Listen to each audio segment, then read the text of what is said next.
40% ಜನರು 57% ಭೂಮಿಯನ್ನ ಹೊಂದ್ಯಾರ. 99% ಜನರ ಕೈಯೊಳಗ ಬರೀ 43% ಭೂಮಿ ಐತಿ. ಬ್ಯಾಂಕಿನಾಗ ಸಾಲ ತಗಾಕ ಪಾತ್ರತೆ ಇದ್ದವ್ರು ಎಷ್ಟು ಜನ ಅದಾರ? ಒಂದು 8-10 ಕೋಟಿ ಪರಿವಾರ 8 ಕೋಟಿ ಪರಿವಾರ ಒಕ್ಕಲ್ತನ ಮಾಡ್ತಾವ ದೇಶದೊಳಗೆ. ಸಾಲ ಪಡಿಲಿಕ್ಕೆ ಪಾತ್ರ ಇದ್ದವ್ರು ಇದ್ರೊಳಗೆ ಒಂದು 40%ನೂ ಇಲ್ಲ. ಯಾಕಂದ್ರೆ ಇದ್ದಂತ ರೈತರ ಭೂಮಿ ಬಹಳ ಸಣ್ಣ ಸಣ್ಣ ಸಣ್ಣ ಸಣ್ಣ ಸಣ್ಣ ಸಣ್ಣ ತುಕುಡಿ ಅದಾವ. ಅಷ್ಟು ತುಕುಡಿನಾಗ ಯಾರು ಸಾಲ ಕೊಡಂಗಿಲ್ಲ. ಸುಮ್ಮ ಹಂಗ ನಡೆದಾವ. ಆ ಕಡೆ ಈ ಕಡೆ ಜಿಲ್ಲಾ ಬ್ಯಾಂಕ್ ಅದಾವ ಅಂತ ತಿಳ್ಕೊಂಡು ನಡೆದಾವ ಅಷ್ಟ. ನಮ್ಮ ಜನಸಂಖ್ಯೆ ಹೆಚ್ಚಾಕೊಂತ ಹೊಂಡಂಗ ಭೂಮಿ ಪೀಸ್ ಪೀಸ್ ಪೀಸ್ ಸಣ್ಣ ಸಣ್ಣ ಸಣ್ಣ ತುಕುಡಿ ಹಾಕೋಂತ ಹೊಂಟೈತಿ.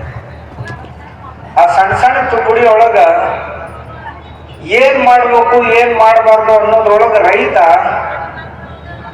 ಭ್ರಮೆಯೊಳಗದಾನ. ಬಿಟ್ರ ಬಿಡ್ಬಿಡೋದು. ಏನಾರ ಮಾಡಿವಿ ಅಂತಂದ್ರ ಅದ್ರೊಳಗ ಮಾಡಾಕ ಧೈರ್ಯ ಸಾಲಲ್ಲ. ಯಾಕಂದ್ರ ಒಂದು ಟ್ರ್ಯಾಕ್ಟರ್ ಇಟ್ಟೇನಂದ್ರೆ ಟ್ರ್ಯಾಕ್ಟರ್ ಬೇಕಾದಷ್ಟು ಭೂಮಿ ಇಲ್ಲ, ವರ್ಷಕ್ಕೆ ಬೇಕಾದಷ್ಟು ಕೆಲಸ ಇಲ್ಲ. ಟ್ರ್ಯಾಕ್ಟರ್ಕ ಎತ್ಗಳು ಇಟ್ಟೇನಂದ್ರ ಅವ್ನು ಮಾಡಾಕ ಇಚ್ಛಾ ಇಲ್ಲ. ಇಟ್ಟೇನಂದ್ರ ಮಾಡಾಕ ಇಚ್ಛಾ ಇಲ್ಲ. ಯಾರು ಮಾಡ್ಬೇಕ್ರಿ ಇದನ್ನ ಅಂತಾನ. ಮನ್ಯಾಗ ಯಾರು ಇಲ್ರಿ ಅಂತಾನ. ಮತ್ ಮನಿ ಮಂದೆಲ್ಲ ಖಾಲಿನೇ ಇರ್ತೈತಿ. ಯಾರು ಮಾಡವ್ರಿ ಇದನ್ನ ಅಂತಾನ. ಇವಕ್ ಮೇವ್ ಯಾರು ಹಾಕುದ್ರಿ ಅಂತಾನ. ಸಗಣಿ ಯಾರು ಬಳಿದ್ರಿ ಅಂತಾನ. ಮೊದಲ ನಮ್ಮ ಅಜ್ಜಿಗಳು ಇರ್ತಿದ್ದು ಮನ್ಯಾಗ. ಅಜ್ಜಿ ಹೆಂಗದಿ ಅಂತ ಕೇಳಿದ್ರ ಮಸ್ತ್ ಅದಿನ ಅಂತಿದ್ಲ. ರಾಜಕುಮಾರ್ ಇದ್ದಂಗ ಅದಿನ, ರಾಜಕುಮಾರ್ ಇದ್ದಂಗ ಅಂತಿದ್ಲ. ಅದ್ಯಾಂಗ ಅಜ್ಜಿ ಅಂತ ಕೇಳಿದ್ರೆ ಏನಿಲ್ಲ, ಹೆಂಡಿ ಕಸ ಮಾಡ್ತೀನಿ. ಮುಂಜಾನೆ ಎದ್ದು ಕೂಡಲೇ 4-5 ಎಮ್ಮೆಗಳದಾವು, ಆಕಳುಗಳದಾವು. ಕಸ ಹೊಳಿತೀನಿ, ಎಲ್ಲ ಹೆಂಡಿ ಒಯ್ದು ತಿಪ್ಪ್ಯಾಗ ಹಾಕಿ ಬರ್ತೀನಿ. ಕಸ ಹೊಡುತ್ತೇನೆ, ಬೂದಿ ತೆಗಿತೀನಿ. ಅಡಿಗೆ ಮನ್ಯಾಗ ಒಲಿ ಮುಂದೆ ಸಾಗಿಸ್ತೀನಿ. ನಾ ಕೊಡ ನೀರು ತರ್ತೀನಿ. ಶೆದುಬಾಯಿಗೆ ಹೋಗಿ ಬೇಡ, ನದಿಗೆ ಹೋಗಿ ಅಡಿಗೆ ಮಾಡ್ತೀನಿ. ಮನೆಗೆ ಬೇಕಾದಷ್ಟು ಜಳಕ ಮಾಡಿ ಅಡಿಗೆ ಮಾಡ್ತೀನಿ. ನಾ ಉಂಡು ಮತ್ತೆ ಹೊಲಕ್ಕೆ ಹೋಗ್ತೀನಿ ಅಂತ ಹೇಳ್ತಿದ್ವಿ. ಮನ್ಯಾಗ ದನಗಳು ಹಾಲು ಹಿಂಡಿ ಮಜ್ಜಿಗೆ ಮಾಡಿ ಬೆಣ್ಣೆ ತೆಗೆದು ಮತ್ತೆ ಹೊಲಕ್ಕೆ ಹೋಗ್ತಿದ್ಲು. ನಾ ರಾಜ್ಕುಮಾರ್ ಇದ್ದಂಗ ಅದೇನು ರಾಜ್ಕುಮಾರ್ ಅಂತ ಅಂತಿದ್ಲು ಮುದುಕಿ. ಯಾವ ಈಗ ಒಬ್ಬರಿಗಾರ ಹಿಂಗ ಅನಿಸ್ತೈತೆ ಅಂತ ನೋಡ್ರಿ. ಮತ್ ಇಷ್ಟು ಕೆಲಸರ ಅದಾವಂತ ನೋಡ್ರಿ. ಮೊದಲ ಮನ್ಯಾಗ ಬೀಸ್ತಿದ್ರು, ಮನ್ಯಾಗ ಕುಟ್ಟುತ್ತಿದ್ರು. ಎಲ್ಲಾನು ಮಾಡಿನೂ ಸಹಿತ ಅವ್ರಿಗೆ ಬೇಳೆ ಇತ್ತು. ಮತ್ ಹಿಂಗೆಲ್ಲರ ನೀರ್ ತರಕ್ ಹೋದಲ್ಲಿ, ಹೊರಗಡೆ ಹೋದಲ್ಲಿ ಬೇರೆ ಹೆಣ್ಮಕ್ಳು ಭೇಟಿ ಆದ್ರೆ ಅರ್ಧ ತಾಸುಗಟ್ಲೆ ಅರಟಿ ಹೊಡ್ಕೊಂತ ನಿಂದಿರ್ತಿದ್ರು.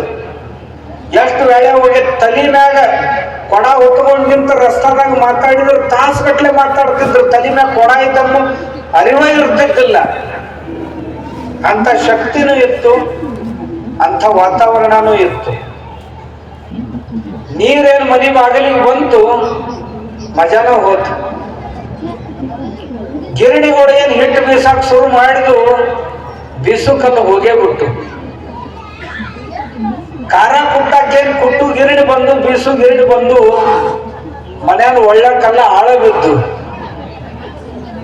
ಮನ್ಯಾಗರ ಕಲಬತ್ನಾಗ ಚಟ್ನಿ ಮಾಡ್ಯಾರ ನಂತರ ಅದನ್ನಾರ ಯಾರು ಮಾಡೋದು?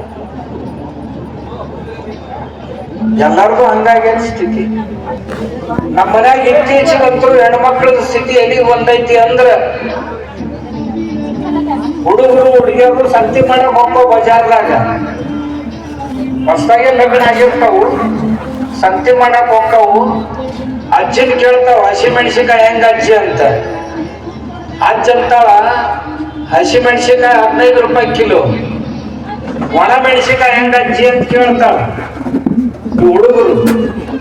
ಆಕೆ ಅಂತಾಳ 150 ರೂಪಾಯಿ ಕಿಲೋ. ಮತ್ ನೀವು ಒಣ ಮೆಣಸಿಕಾಯಿ ಬೆಳಿತೀರ ಹಸಿ ಮೆಣಸಿಕಾಯಿ ಬೆಳಿತೀರ ಅಂತ ಅಜ್ಜಿನ ಕೇಳ್ತಾವ. ಮತ್ ಇಟ್ಟು ರೊಕ್ಕ ಹೆಚ್ಚು ಬರ್ತಿತ್ತಂದ್ರ ಒಣ ಮೆಣಸಿಕಾಯಿ ಬೆಳೆದು ಹಸಿ ಮೆಣಸಿಕಾಯಿ ಬೆಳಿತೀರಿ ಅಂತ ಕೇಳ್ತಾವ್. ಎಲ್ಲಿಗೆ ಬಂತು ನಮ್ಮ ಯುವಕರ ಸ್ಥಿತಿ ಅಂದ್ರೆ ಇಲ್ಲಿಗೆ ಬಂದೈತಿ. ತೆಂಗಿನ ನೀರಿಗೆ ಸಹಿತ ಜ್ಯೂಸ್ ಅಂತಾವು, ತೆಂಗಿನ ನೀರಿಗೆ ಜ್ಯೂಸ್ ಅಂತಾವು. ಯಾವುದಕ್ಕೆ ಜ್ಯೂಸ್ ಅನ್ಬೇಕು, ಯಾವುದಕ್ಕೆ ಎಳ್ನೀರು ಅನ್ಬೇಕು, ಯಾವುದಕ್ಕೆ ಶೇಖರಣೆ ಅನ್ಬೇಕು, ಹೊಲಕ್ಕೆ ಹೋದ್ರ ಹೊಲ್ದಾಗ ನೋಡಿದ್ರ ಅದ್ರ ಕೂಡ ಮಾಡಿದ್ರ ಗೊತ್ತಾಗ್ತಿತ್ತು. ಎಲ್ಲಿ ಆಗ್ತಾವ್ರಿ ಈಗ? ಮೊದಲ ಅವ್ವ ಹಾಲಿನ ಬಾರ್ದಂದ್ರ ಹುಡುಗರು ಗ್ಲಾಸ್ ತಗೊಂಡು ಹೋಗಿ ಹಿಂದ್ ನಿಂತಿರ್ತಿದ್ದು. ಯಾವಾಗ ಬಂದಿಟ್ಟು ಹಾಲು ಕೊಡು ಹುಷಪಾನ ಅಂತಿದ್ರು. ಅವು ಬಿಸಿ ಬಿಸಿ ಹಾಲು ಕೆಲ್ಸಕ್ಕಾಗಿ ತೆಗೆದು ಕೂಡಲೇ ಕೊಡ್ತಿದ್ರು. ಆ ಹಾಲು ಕುಡಿತಿದ್ದು ಹುಡುಗರು ಪೈಲ್ವಾನ್ರಾಗಿರ್ತಿತ್ತು. ಈ ಹುಡುಗರು ಅಡ್ಡಾಡಿದ್ವು ಅಂದ್ರೆ ಕಾಲು ತೊಡಕ್ ಹಾಕೊಂಡು ಬಿಟ್ಟು ಅಲ್ಲೇ ಕೈ ಕಾಲು ಮುಡ್ಕೊತಾವ. ಯಾಕಂದ್ರೆ ಹಾಲು ಗೊತ್ತಿಲ್ಲ, ಮೊಸರು ಗೊತ್ತಿಲ್ಲ, ಮಜ್ಜಿಗೆನೂ ಗೊತ್ತಿಲ್ಲ. ಹಾಲು ಗೊತ್ತಿದ್ರೆ ಪಾಕೆಟ್ ಮ್ಯಾಲ ಹಾಲು ಗೊತ್ತದಾವ. ಇನ್ನು ಶಹರದ ಹುಡುಗರಿಗೆ ಹಾಲು ಎಲ್ಲಿಂದ ಬರ್ತಾವ ಅಂತ ಕೇಳ್ರಿ, ಪಾಕೆಟ್ ಮ್ಯಾಗಿಂದ ಬರ್ತಾವ ಅಂತ ಹೇಳ್ತಾವ. ಅವು ಎಮ್ಮೆ ಆಕಳುಗಳು ಹಾಲು ಕೊಡ್ತಾವ ಅನ್ನೋದು ಸಹಿತ ಅವ್ರಿಗೆ ಗೊತ್ತಿಲ್ಲ. ಎಲ್ಲಿಗೆ ಬಂತು ನಮ್ಮದು ಸ್ಥಿತಿ ಅಂದ್ರೆ ಇಲ್ಲಿಗೆ ಬಂದು ನಿಂತೀವಿ ನಾವು. ಯಾಕಂದ್ರೆ ಒಕ್ಕಲಿಗಾರ ಅಂತ ಹೇಳ್ತೇವೆ, ಒಕ್ಕಲಿಗಾರ ಮನ್ಯಾಗ ಐತಿ. ಏನು ಹೊಲ ನೆಟ್ಟು ಉಳಿಸಿವ, ಹೊಲನೂ ಉಳಿಸಿಲ್ಲ. ರೈತನ ಆಸ್ತಿ ಏನಪ್ಪ? ರೈತನ ಆಸ್ತಿ ಅಂತಂದ್ರ ದನಗಳು. ಮನ್ಯಾಗ ದನಗಳು ಅದಾವ? ದನಗಳ ಇಲ್ಲ ಮನ್ಯಾಗ. 100 ವರ್ಷದಿಂದ ಒಬ್ಬನಿಂದ 10 ದನಗಳು ಇದ್ದು ಮನ್ಯಾಗ 50